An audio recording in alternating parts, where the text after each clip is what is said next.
반갑습니다. 이상원 교수입니다. 오늘의 주제는 결혼은 꼭 해야 하는 건가요? 입니다. 이 주제는 청소년 미래 세대의 고민 2부 친구, 연애, 결혼 6개 주제 중에서 4번째 주제입니다.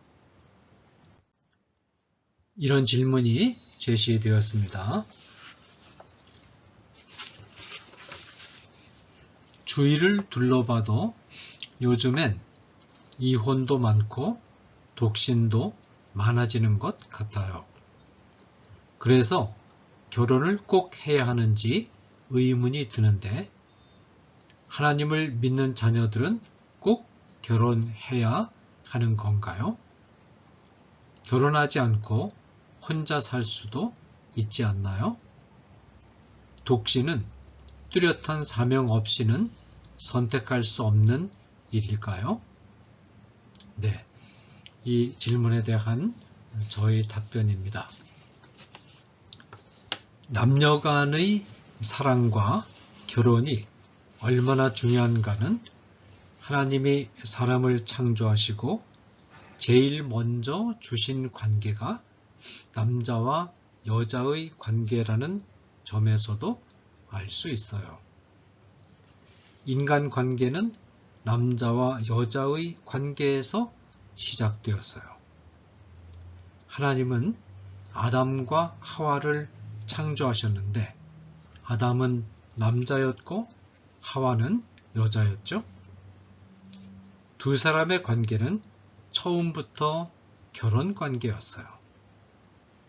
아담과 하와가 결혼관계 안에서 아이를 낳자 부모와 자식 간의 관계가 시작되었고 아이를 많이 낳자 형제 관계가 시작되었고 아담의 자손들 숫자가 점점 많아지고 관계가 멀어지고 멀리 흩어지면서 일반적인 사회관계가 형성된 것이죠. 이처럼 결혼관계는 모든 관계의 출발점을 이루는 중요한 관계랍니다. 결혼은 하나님이 인류에게 주신 선물들 가운데 가장 좋은 선물이에요.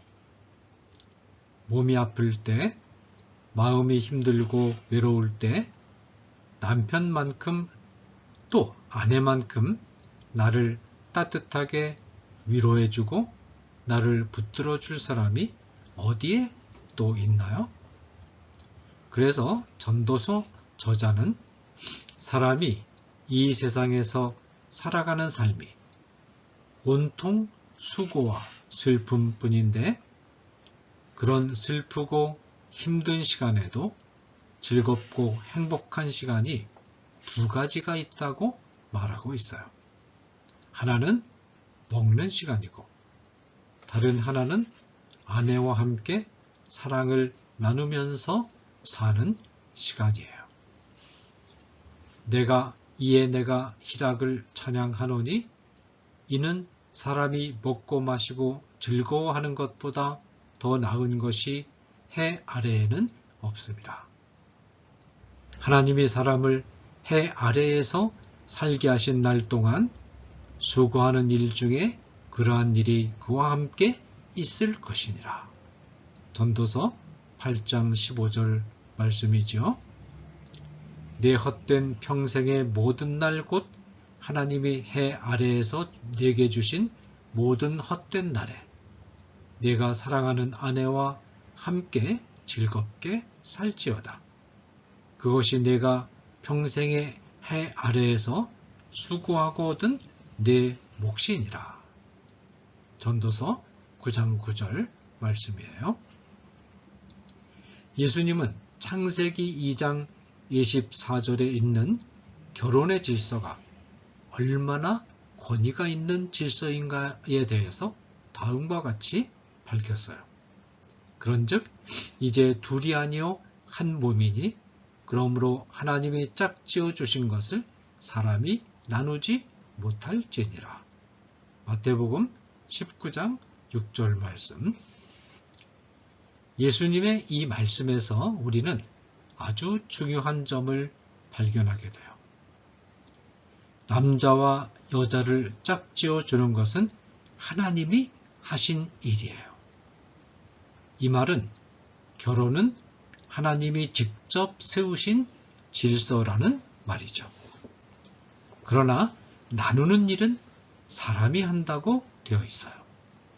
나누는 것은 이혼을 말하는데 이혼은 사람이 세운 질서예요. 하나님은 이혼 질서를 세우신 일이 없어요.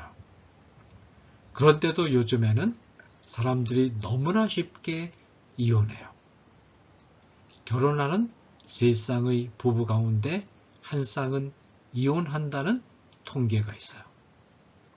그런데 여러분, 이런 세태는 매우 잘못된 것이에요.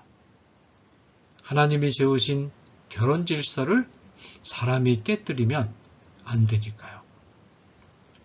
우리가 주의할 점은 결혼은 하나님의 모든 백성이 반드시 해야 할 의무조항은 결코 아니라는 점이에요.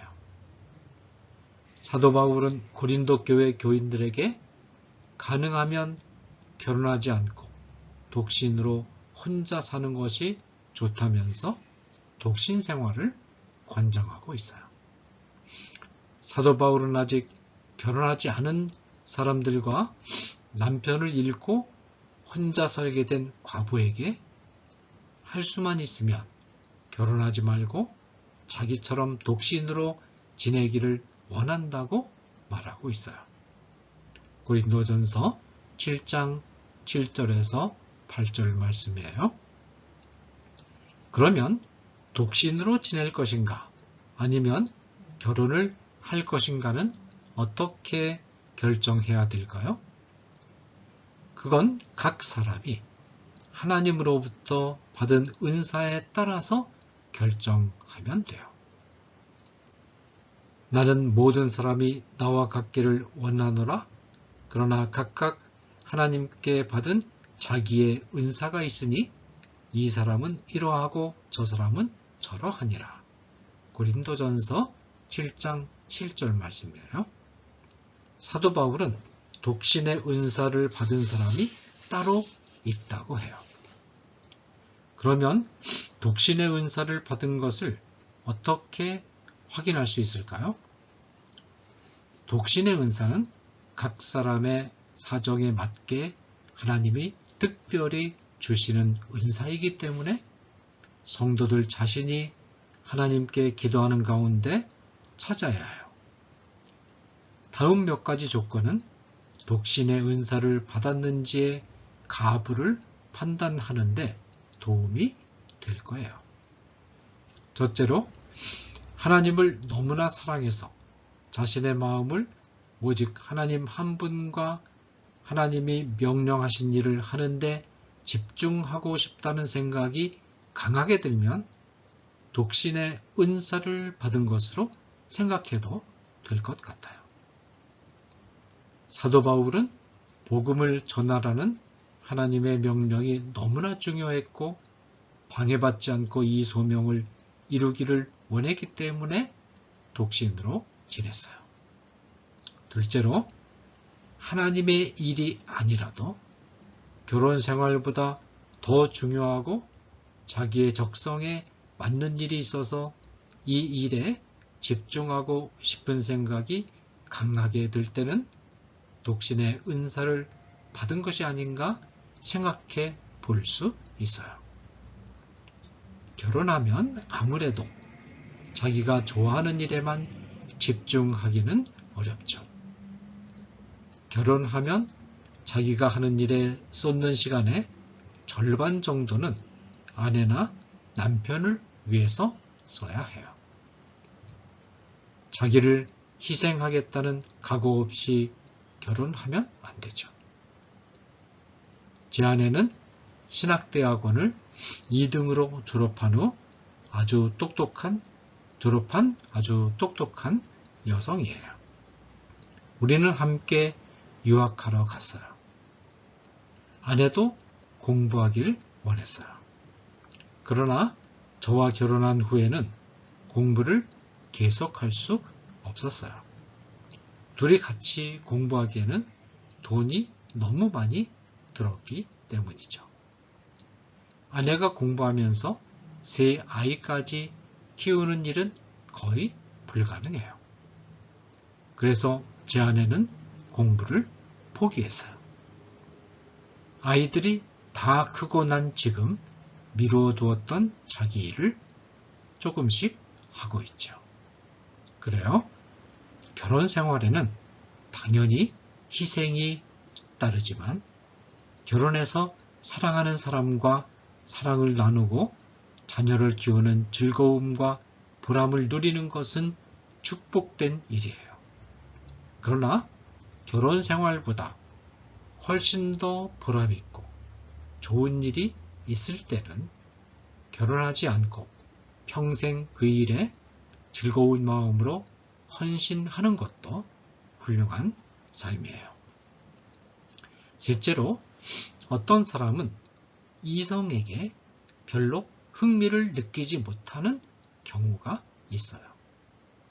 이성과 사귀고 싶은 생각도 들지 않고 이성과 함께 있어도 별로 성적인 흥분이나 매력을 느끼지 못하는 경우가 있어요. 오랜 시간이 지나도 이런 상태가 계속되면 독신의 은사를 받은 것이 아닌가 생각해 볼 수 있어요. 정상적이고 건강하고 건전한 생각을 하는 사람 중에도 얼마든지 이런 마음을 가진 사람이 있을 수 있어요. 넷째로, 결혼은 하고 싶은데 환경과 여건이 갖추어지지 않아서 결혼 대상을 만나지 못한 채 그냥 시간이 지나가는 경우가 있어요. 이런 경우라 할지라도 절대로 열등감을 느끼거나 실의에 잠기거나 삶의 의욕을 잃지 않도록 주의해야 해요. 결혼을 꼭 해야 한다는 강박관념에 사로잡혀서 초조해하거나 불안하게 생각하면 안 되고 주어진 시간을 보람있고 재미있고 의미있게 보내기 위해서 노력하는 것이 필요하죠. 감사합니다.